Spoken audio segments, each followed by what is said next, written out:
বছর ঘুরতে না ঘুরতেই আবার সেই অভয়াকাণ্ডের পুনরাবৃত্তি। 2024 সালে আরজিকর মেডিকেলে চিকিৎসক পড়ুয়াকে ধর্ষণ করে হত্যা। সেই দগদগে ক্ষত আজও শুকোয়নি। আর এর মধ্যেই 2025 সালের জুনে ফের এক কলেজ চত্বরে ছাত্রীকে গণধর্ষণ। কলকাতার নামী সাউথ ক্যালকাটা ল কলেজে, যেখানে আইনের ছাত্ররা ভবিষ্যতের বিচারপতি, আইনজীবী হতে আসে। এবার ধর্ষণ করলো সেই যে আইন পড়েছে, আইন জানে, আর জানে বাংলায় ধর্ষণ করলে কিছুই হয় না। গত বছরের আরজিকর কাণ্ডেই তো সেটা প্রমাণ হয়ে গেছে, এমনটাই বলছে সাধারণ মানুষ। 25শে জুন বুধবার সন্ধ্যে 7:30 থেকে রাত 10:50 পর্যন্ত প্রায় 3 ঘন্টারও বেশি সময় ধরে কলেজের গার্ডস রুমে এবং তার আগে ইউনিয়ন রুমে ছাত্রীটির উপর চলে অকথ্য শারীরিক নির্যাতন। সূত্র অনুযায়ী ছাত্রীটি কলেজে এসেছিলেন ফর্ম ফিল আপ করতে। ইউনিয়ন রুমে দীর্ঘক্ষণ বসেছিলেন। সেখানেই ছিল 3 দানব: মনোজিৎ মিশ্র, পমিত মুখার্জি, জায়েব আহমেদ।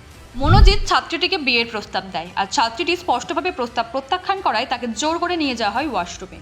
পমিত আর জায়েব দরজা বাইরে থেকে বন্ধ করে দেয়, আর ভিতরে মনোজিৎ মিশ্র ছাত্রীকে ধর্ষণ করে। শুধু ধর্ষণ নয়, গোটা ঘটনাটির ভিডিও রেকর্ড করা হয়, আর হুমকি দেওয়া হয় যদি মুখ খোলো তাহলে এই ভিডিও ভাইরাল করে দেব। অর্থাৎ এটাই এখন ধর্ষকদের নতুন ফর্মুলা: ভিডিও সহ ধর্ষণ, ডিজিটাল ব্ল্যাকমেল। কিন্তু ছাত্রী মুখ বন্ধ রাখেননি। তিনি অভিযোগ জানান কসবা থানায়। তারপরেই 3 অভিযুক্তকে গ্রেপ্তার করেছে পুলিশ। তাদের মোবাইল বাজেয়াপ্ত, সিসিটিভি ফুটেজ সংগ্রহ, ফরেনসিক টিম তদন্তে। তবু আশঙ্কা থেকেই যায়, যখন অভিযুক্তের পরিচয় ঘনিষ্ঠ তখন তদন্ত কতটা নিরপেক্ষ হবে তা নিয়ে অনেকেই সন্দেহ প্রকাশ করছেন। তৃণমূল বলছে সে আমাদের সংগঠনের কেউ নয়। নামে এই এলিগেশন আছে, তারা তৃণমূল কংগ্রেসের সাথে কোনোদিন কানেক্টেড নয়, নো ওয়ে কানেক্টেড।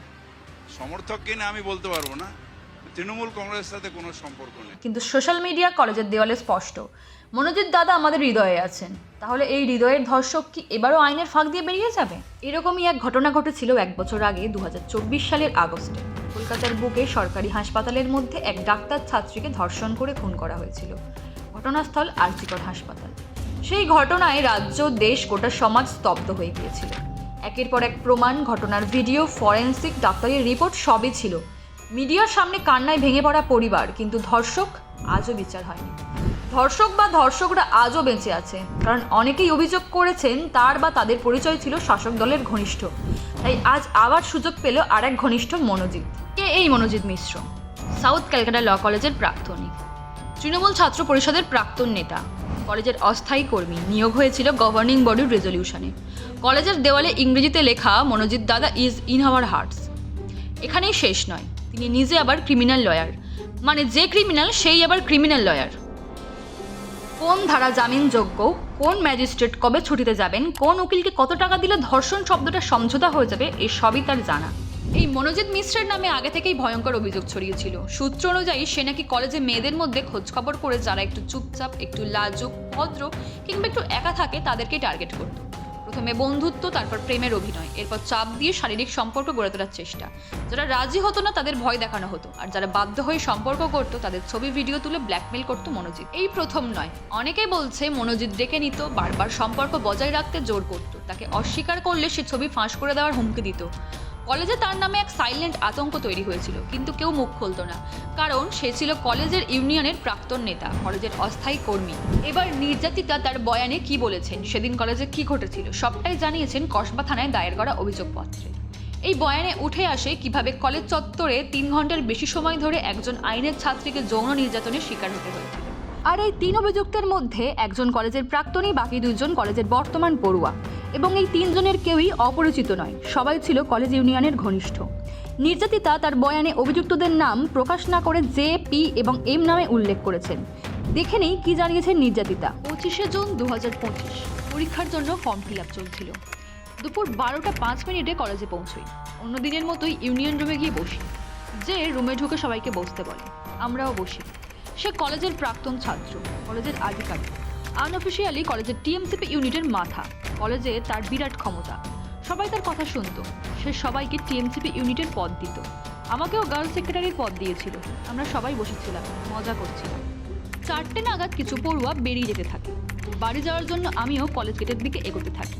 কিন্তু সেই সময়ই আমি এবং আমাদের বর্তমান জেনারেল সেক্রেটারি কথা বলতে শুরু করি এবং ইউনিয়ন রুমের সামনে বসে পড়ি। তখন যে আসে একটা গোটা প্যাকেট বিস্কুট নিয়ে আমার হাতে দেয়। আমরা যারা ইউনিয়ন রুমে বসেছিলাম আমাদের বলে, ইউনিট নিয়ে কথা আছে, আমরা ভিতরে যাই। আমরা 7 জন ছিলাম। যে ইউনিট নিয়ে কথা বলতে শুরু করে। তার ব্যক্তিগত জীবন, তার ক্ষমতা সব নিয়েই বলতে থাকে। কিছুক্ষণ পর একজন, যার নাম পি, আমাকে ইউনিয়ন রুমের বাইরে ডাকে। জানতে চায় যে এবং ইউনিটের প্রতি অনুগত কিনা। আমি যেহেতু গার্ল সেক্রেটারি, আমি যে এবং টিমের প্রতি আমার আনুগত্য দেওয়ার কথা দিই। তারপর আমরা ইউনিয়ন রুমে ফিরে যাই। একটু পরে যে জিজ্ঞাসা করে পি আমাকে সব বুঝিয়েছে কিনা। তারপর আমি বলি, হ্যাঁ দাদা, আমি সবসময় ইউনিটের সঙ্গে থাকবো, চিন্তা করো না। তাতে সে বলে ওই ব্যাপারে কিছু নয়। তারপর সে আমাকে বাইরে ডাকে এবং বলে যে প্রথম দিন থেকে সে আমাকে পছন্দ করে, তার গার্লফ্রেন্ডের পর আরও একজনকে ভালোবাসে এবং সে আমি। আমাকে বিয়ের প্রস্তাব দেয়। আমি প্রস্তাবে বারণ করি। আমি জানাই আমার বয়ফ্রেন্ড আছে এবং আমি তাকে সত্যিই ভালোবাসি। আমি এটাও বলি যে আমি ওকে ছাড়া থাকতে পারবো না। তারপর নিজেদের মধ্যে কথা বলাবলি করে আমরা ইউনিয়ন রুমে ফিরে যাই। তখনও পর্যন্ত সব ঠিক ছিল। সন্ধে 6:10 নাগাদ আমি এবং কয়েকজন পড়ুয়া বেরোতে যাই, কিন্তু যে আমাদের আটকে দেয়। আরও কিছুক্ষণ থাকতে বলে। আমরা তাই করি। সন্ধে 7:30 নাগাদ আমাদের জেনারেল সেক্রেটারি বেরিয়ে যায়। এই বলে বেরোয় যে সে কিছু কাজ ছেড়ে তাড়াতাড়ি ফিরে আসবে। সেই মুহূর্তে আমিও গুছিয়ে ফেলি, বেরোতে যাই। তখন আবার যে আটকায়। পি এবং এমকে চোখের ইশারায় বাইরে বেরোতে বলে। ওরা বেরিয়ে যায়। জের কথা অনুযায়ী বাইরে থেকে দরজা বন্ধ করে দেয়। কয়েক সেকেন্ডের মধ্যে সব কিছু ঘটে যায়। আমি নিজেকে সাহায্য করতে পারছিলাম না। যে আমাকে ওয়াশরুমে নিয়ে যায়। যৌন সঙ্গম করার উদ্দেশ্য নিয়ে জোর করার চেষ্টা করে। আমি বাধা দিই, কিছু করতে না দিয়ে পিছনে ঠেলতে থাকি, হাউ হাউ করে কাঁদতে থাকি। তখন আমি বলি, আমাকে ছেড়ে দাও, আমি এটা করতে পারবো না, আমার বয়ফ্রেন্ড আছে, আমি ওকে ভালোবাসি। কিন্তু সে রাজি হয়নি, আমাকে জোর করতে থাকে। আমার প্যানিক অ্যাটাক হয়ে যায়, শ্বাসকষ্ট হতে থাকে। যে এম এবং পিকে ভেতরে ডাকে। আমি ওদের কাছে সাহায্য চাই। আমাকে রুবি জেনারেল হাসপাতালে নিয়ে যেতে বলি ওদের, কিন্তু ওরা আমাকে সাহায্য করেনি। তখন ওদের বলি আমার জন্য একটা ইনহেলার এনে দিতে। এম সেটা এনে দেয়। ইনহেলার নেওয়ার পর কিছুটা ঠিক হই আমি। তারপর আমার জিনিসপত্র গোছাই, বাইরে যাই পালানোর জন্য। দেখি ওরা মেন গেটে তালা ঝুলিয়ে রেখেছে। গার্ডও হেল্পলেস ছিল, আমাকে সাহায্য করতে পারেনি। এম এবং পি আবার জোর করে ইউনিয়ন রুমে নিয়ে যায় আমাকে। জেকে বলি আমাকে ছেড়ে দিতে, এমনকি ওর পায়ে পড়ি, কিন্তু ও আমাকে ছাড়েনি। সে এম এবং পিকে বলে আমাকে গার্ডের ঘরে নিয়ে যেতে, গার্ডকে বাইরে বসিয়ে রাখতে বলে। ওরা তাই করে। ওরা আমাকে জোর করে গার্ডের রুমে নিয়ে যায়। যে আমাকে বিবস্ত্র করে, জোর করে আমাকে ধর্ষণ করতে শুরু করে। আমি যখন আটকাই, আমাকে ব্ল্যাকমেল করে। সে হুমকি দেয় আমার বয়ফ্রেন্ডকে খুন করে দেবে এবং আমার বাবা মাকে গ্রেফতার করিয়ে দেবে। তারপরও আমি লড়তে থাকি। তখন আমাকে আমার নগ্ন অবস্থার 2টি ভিডিও দেখায়, যখন সে আমাকে ধর্ষণ করছিল। আমাকে ভয় দেখায় এই ভিডিও সবাইকে দেখাবে যদি আমি সহযোগিতা না করি। যখনই সে ডাকবে তখন না যাই। যখন যে আমাকে জোর করে ধর্ষণ করছিল, তখন এম এবং পি দাঁড়িয়ে সব দেখছিল। আমি একটানা জীবন বাঁচাতে লড়েছি, কিন্তু সে আমাকে জোর করে ধর্ষণ করেই যায়। আমার মাথায় জোরে আঘাত লাগে, তাও সে আমাকে ছাড়েনি। একটা সময় আমি দ্রুত ঘর ছেড়ে বেরোনোর চেষ্টা করি। আমি জীবন বাঁচাতে লড়ছিলাম। সে আমাকে হকি স্টিক দিয়েও মারার চেষ্টা করে। আমি মৃতদেহের মতো পড়ে থাকি।